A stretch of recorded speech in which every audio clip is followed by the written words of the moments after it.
ملالۍ یوسفزۍ نړیوال باید د افغان ښځو د حقونو لپاره د هغوی ترڅنګ ودرېږي. سلام، وخت مو بخیر. پام وکړئ د نن ورځې تازه خبر ته.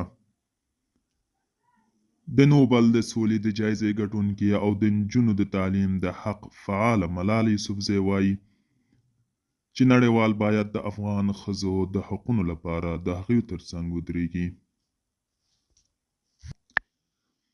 ملالۍ یوسفزۍ پرون له سکای نیوز چینل سره په مرکه کې ویل دې له نړیوالو قوانینو سره سم په افغانستان کې د ښځو د حقونو د سیستماتیک خوندیتوب لپاره هڅې پیل کړي دي. ملاله وایي داسې رهبرانو ته اړتیا ده چې د افغان نجونو او ښځو لپاره هڅه وکړي. پر افغانستان د طالبانو له بیا واکمنېدو وروسته دا څوم ځل دی چې ملاله د افغان ښځو په ملاتړ غږ اوچتوي.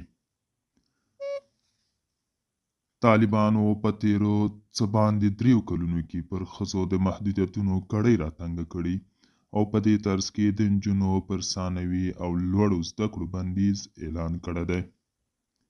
د طالبانو د امر بالمعروف او نهي عن المنکر په هغه نوي قانون کې چې په تیر اګست میاشت کې نافذ شو، په ټولنه کې د ښځو د چلند پر څرنګوالي هم پراخ محدودیتونه وضع شوي دي. دوستانو، دا و د نن ورځې چمتو کلی خبر. تر بیا هم په الله سپارم.